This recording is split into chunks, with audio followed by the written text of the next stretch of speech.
On passe maintenant à la chronique affaires avec Joël et Justin qui est de retour et attention, il est porteur de bonnes nouvelles. Oui. Justin, on en jasait un peu plus tôt.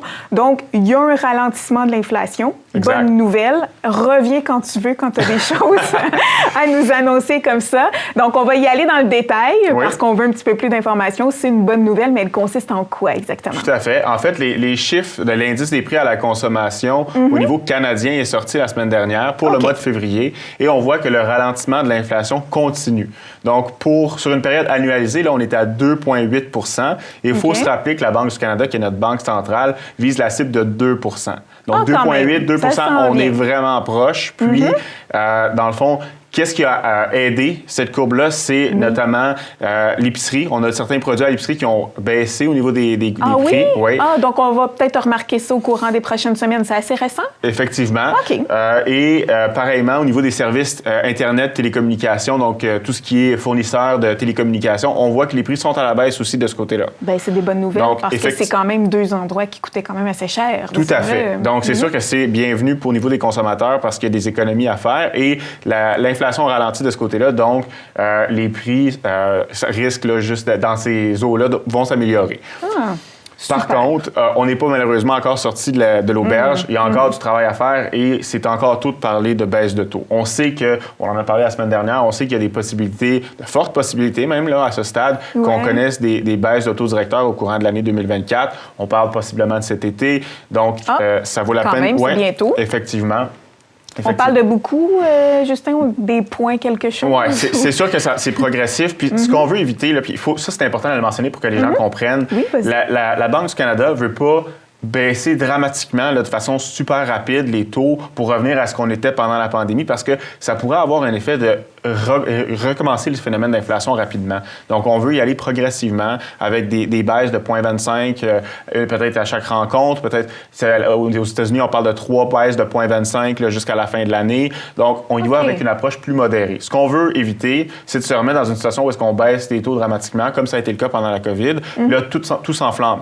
Puis là, les gens recommencent à emprunter beaucoup, à dépenser, ils recommencent à avoir des surenchères au niveau de l'immobilier, au niveau des achats. Donc, c'est ce qu'on veut éviter. On veut y aller plus progressivement. C'est pour ça, chercher à comprendre. C'est sûr que de notre côté, c'est un peu aussi à nous de gérer nos choses et de pas se lancer un peu n'importe où à dépenser, mais au niveau des taux, si ça a un impact partout aussi, je comprends un peu mieux la prudence. Pas juste pour les nouvelles achats, il va falloir donner de l'oxygène à ceux qui vont renouvelle.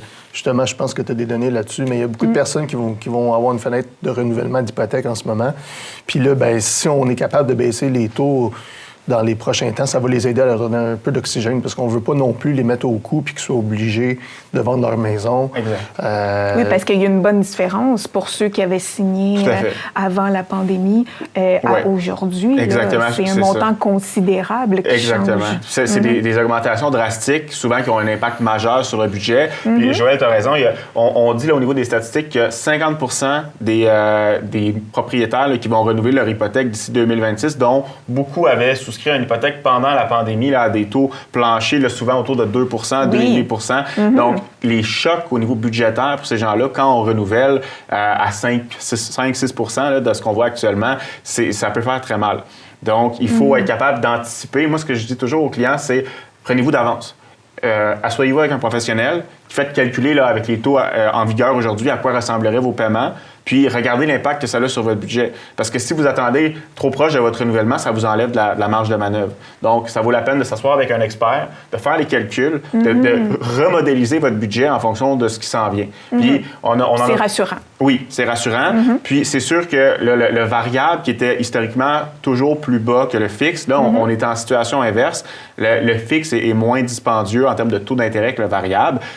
Par contre, s'il y a plusieurs baisses du taux directeur, bien là, le variable risque de revenir plus intéressant. Donc, on voit la tendance qui était chez les consommateurs d'aller vers du fixe 5 ans, se tourner vers des termes plus courts. Donc, aller vers du 2 ans, du 3 ans, justement pour donner le temps au taux de baisser, pour après ça tirer avantage d'un meilleur taux dans 2 ans ou dans 1 an. Donc, les calculs, ça vaut la peine d'être bien accompagné pour prendre une décision éclairée parce qu'on ne veut pas s'engager pour 5 ans nécessairement si on a la capacité d'attendre 2-3 ans puis signer un meilleur taux. Parce que ça peut changer. Ça peut changer rapidement. Puis au niveau de la location, ça ne changera rien, Justin. Ceux qui sont en location, les augmentations faramineuses de loyer qui ont été subies par eux, j'imagine que, je ne sais pas si ça se fait, un propriétaire qui décide tout bonnement de baisser les prix des loyers. C'est-tu des choses qui se font ou les gens qui sont en loyer doivent se faire à l'idée que les 4,5 vont demeurer, peu importe, là, quand même, dans les 1000 quelques dollars passés?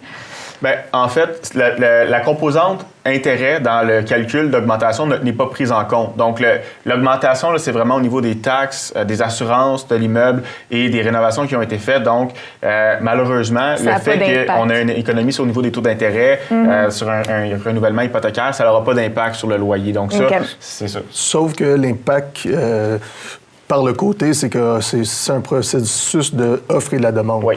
Fait que si les taux d'intérêt baissent, il y a plus de mise en chantier, plus de nouvelles constructions, plus d'offres de logements, c'est possible que les loyers, sans dire diminuent. Les nouvelles constructions sont c'est ça. Exact. Vu qu'il y aurait plus d'offres potentiellement, là, ça pourrait jouer sur les loyers. Mais directement, le taux d'intérêt n'a pas nécessairement d'impact, mais indirectement, plus qu'on va produire de loyers, c'est pour ça qu'on veut en faire davantage, plus qu'on est capable, plus ça va aider les gens et les loyers devraient peut-être potentiellement plus rester stables. Se stabiliser. Effectivement. Exactement. C'est un phénomène, Joël, tu mènes un bon point parce qu'on voit que la construction au Québec, là, ça a complètement chuté dans la dernière année. Là.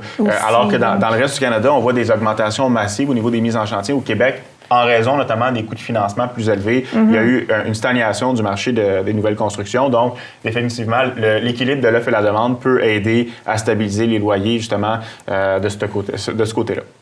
Sans envoyer de flèche au gouvernement aussi, le fait qu'ils n'ont pas enlevé au provincial le crédit de taxe de 10 % sur les nouvelles constructions, contrairement au fédéral qui l'ont baissé, ça l'aide pas non plus. Fait que, je sais, je le dis souvent, mais il y aurait peut-être des actions qui pourraient être mises en place pour avantager la création de logements locatifs. Là. Effectivement. Puis c'est souvent des paramètres comme ça qui font en sorte qu'on est capable d'aller chercher plus de mise en chantier puis de faire une différence sur l'équilibre là, du marché au complet. Donc, effectivement, des détails comme ça peut paraître anodin, mais ça a des impacts majeurs dans le marché. Puis, ça stimule beaucoup la construction. Donc, oui, il y a des paramètres qui peuvent être pris, mais du côté macroéconomique, on a quand même une tendance qui s'en va du bon côté. Là. On voit que l'inflation se calme. La tendance des banques centrales, c'est d'être prudente. On ne veut pas retourner non plus dans une situation où est-ce qu'on va retourner en hyperinflation en baissant les taux au plancher. Donc, ça va être prudence. Donc, oui, c'est sûr que la partie, il faut prendre son mal en patience. C'est pas toujours le fun à entendre, mais il y a quand même des bonnes nouvelles. Puis, il y a des façons de gérer. Devant n'importe quelle épreuve, là, il y a des façons de gérer, justement, en vous prenant d'avance, en ayant des discussions avec votre conseiller hypothécaire. Puis, il y a des solutions, on en a parlé beaucoup, réamortir le prêt, puis sur une plus longue période de temps. OK, c'est vrai. Oui, les gens qui ont de la liquidité disponible, des fois, peuvent faire un paiement en même temps que le renouvellement pour baisser les mensualités. Donc, il y a différentes façons de faire qui peuvent aider. Ça vaut la peine d'en jaser quand votre paiement est approché. Exactement. Exact. Puis ça pose... le budget commence à être serré, donc ce côté-là, on peut le traiter. Puis c'est ça. Dans le fond, il faut être positif pour l'avenir. Parce que je pense qu'il y a des bons... oui, tu as raison. Des bonnes nouvelles qui s'en viennent malgré tout. Exactement. Bien, du moins, d'entendre ça, Justin, ça nous fait du bien. Donc, ça nous rassure, comme je le disais un peu plus tôt aussi. Puis, bien important, comme tu le mentionnais, de se préparer. Exact. On en est conscient, on le sait, il y a des hausses, il faut se préparer en conséquence de. Ça vient avec, hein, c'est un luxe pouvoir s'acheter une maison. Exact. On veut pas, donc on doit agir en conséquence avec toutes nos dépenses. Mais là, il y a des choses qui baissent, fait que c'est bon signe. Exact. Parfait. Donc, tu reviens, Justin, quand tu veux, je te le rappelle, pour nous répandre des bonnes nouvelles de ce côté-là. Donc, merci à vous deux. On se retrouve la semaine prochaine. Merci. Merci.